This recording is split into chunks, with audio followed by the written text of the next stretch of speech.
Hi guys, so my final project revolves around the question, how has the past shaped our society today? I want to start off by talking about historical significance. In society today, women have a lot more rights than they did in the past. Well, one of the reasons why is because at the end of World War I, women were given the right to vote because of the effort they put during the war. Due to their help in the factories and munitions during the total war effort, the government decided to show gratitude and allowed women from the prairies to vote in 1916. Later on, in 1918, most women were allowed to vote, and in my opinion, that has truly shaped society today. The Great Transformation has also impacted Canada today. To start, the Great Transformation revolved around growing our economy and marketing and such. In my opinion, I think the Great Transformation was a start to this new world Canadians were making in the 19th century. They did this by opening up their options and growing their economy. Overall, there was just a major expansion of capitalism in which they would function so that business owners could maximize their profits. Personally speaking, I think if the Great Transformation would have gone differently, a lot of things would be different today. If it didn't entirely revolve around growing the economy, it could have helped us out right now because by running the economy the way we do, currently it is polluting and ruining our environment. How both women's rights and the Great Transformation tie into my big picture. If it weren't for the women in the past standing their ground, today I and several other girls my age wouldn't have the same rights and opportunities as we do today. And for the transformation, if the transformation was to be different in the past, the world might not be in its current situation of global warming and all that stuff. So sometimes the decisions of the past aren't always beneficial. Continuity and change. The first thing that came to my mind when I read Continuity and Change was Donald Trump. Why? Well, you see, I feel as though Donald Trump and Hitler had a lot in common. For example, Hitler wasn't good at administration. He liked to put decisions off and let his employees and lower ranks fight amongst themselves before making his decision.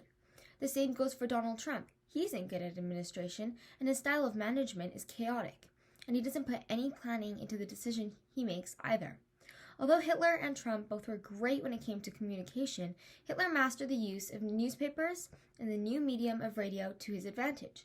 Donald Trump mastered using the television and then was also one of the first major leaders to work Twitter and other social media platforms to his advantage as well. Moving on, Hitler made false accusations about the Jews when all the Jews came to Europe. Hitler used propaganda and told his followers that the Jews were taking all of their jobs. He even went as far as to say that they were criminals and rapists. Most importantly, Donald Trump was no better. He also campaigned similar allegations when it came to the Mexican immigrants. Another great similarity would be Hitler and the Nazis rallied their followers with hatred toward Jews and Catholics, and Donald Trump did the same but towards Muslims. Donald Trump also didn't like when people disagreed with him and was pretty much a narcissist. He believed in conspiracy theories and had a deep need for self-importance. Same with Hitler. He hated it when people disagreed with him. He also believed in conspiracy theories and had the need to feel like a genius. Furthermore, I've listed quite a few similarities between the two leaders, and it related to continuity and change because sometimes the flows of history don't change, and Donald Trump is a living example of that. It relates to my big picture because some habits in society don't change. Funniest thing is, you'd think the people would learn from Hitler and the history, but they didn't, and it's because they have no knowledge of what occurred in the past. Cause and consequence. I've discussed a lot about Trump and Hitler, so let's talk a little bit more.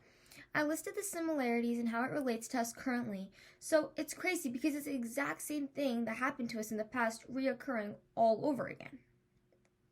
For example, when Donald Trump wasn't letting the Mexican immigrants into America for asylum, Canada didn't do anything because of the Third World Agreement and didn't want to ruin ties with the U.S. Doesn't it remind you of the Holocaust and how all those Jews wanted to be let into Canada, but Canada refused since Hitler said otherwise? The same things are occurring again and again. Another example would be World War II and how the blame/cause of World War I was all put onto Germany, and so they had to suffer, and so Germany had to suffer a lot of consequences. The Germans, mainly Hitler, got really mad about the unfairness and decided to seek revenge. As you can see, there are always consequences to everything you do unless justified well enough. The consequences usually result in death, which is a sad reality.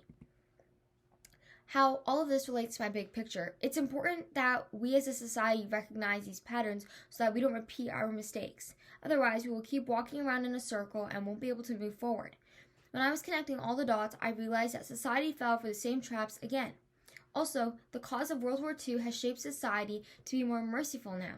Anyways, what I'm trying to say is that sometimes we don't learn from the past, and the main reason why is because the vast majority of people don't even know their own history. Historical perspective. I feel as though my whole project revolves around this, since it's important to learn from our ancestry's lessons so that they don't repeat. I know I've been listening and talking about a lot of things that have been repeating from the past, but if you think about it, we haven't had a World War III now, have we? I think it's partially because we know how many sacrifices were made, and it's just not worth it when you weigh your odds. Also, instead of having a League of Nations, we have a new and improved United Nations because we all know the League of Nations gave lots of consequences to Germany and all of that backfired and the Second World War erupted.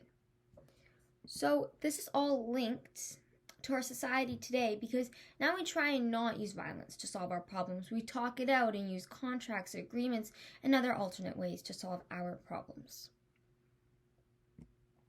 Ethical dimensions. Us Canadians can and have learned a lot from our past governments and the way they were run. For example, Canada doesn't believe in fascism or totalitarianism because of Hitler and Heidi Toho. Because of those two people, we have grown as a country to not run our government in such a manner because it isn't long-term, nor is it sustainable. Nowadays, nothing is run by one person entirely. Canada has the House of Commons filled with representatives to help make decisions regarding the future of our country. It simply isn't a one-person job, and we've learned that from the past. It's weird saying this, but we've evolved. The Great Depression was also a major historical event that we all learn from. It really specifies how much of a role that money, banks, and the stock market play in our society. It even explains what happens when all of those things lose their balance. I think it taught many people the meaning of saving and self-reliance. In Canada, the government played it smart by giving CERB to the people during their time in need, since at the moment, a couple months back, we experienced our economy being impacted by this virus, COVID-19. It could have ended really bad, like people are so depressed, and I'm not saying it's great, but I feel as though our government is trying really hard to handle this. So how all of this ties into my big picture is our Canadian government has changed along with our society, and we don't have a singular person running everything in society today.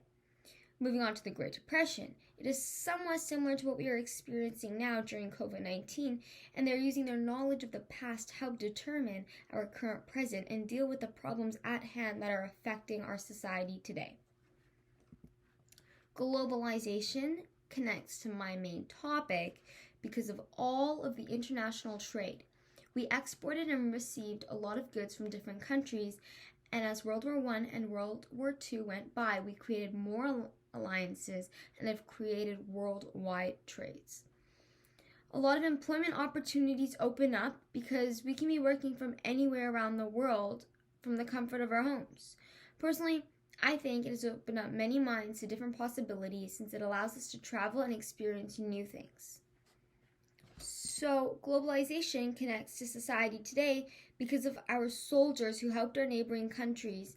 Because of our soldiers that helped our neighboring countries in the past, during World War I and World War II, is a big reason why we can now receive a variety of goods and trades from those countries since we've created good terms over the years. So, to finish this all off, if it wasn't for the past, we would have never known how to deal with problems because we wouldn't have anything to refer back to. I truly believe that it is important to learn from your mistakes because we don't want to repeat the same things over and over again. Also, the past reflects on how our current present is in the moment. I think the past has shaped our society today because we have learned what doesn't work, so we keep on trying new things in order to find the best long-term solution for running your country to its fullest of abilities. Most importantly, maintaining a well-organized society. Our past experiences are the reason why Canada is what it is today. If you take a look on the next slide, I have listed my bibliography, and thanks for listening.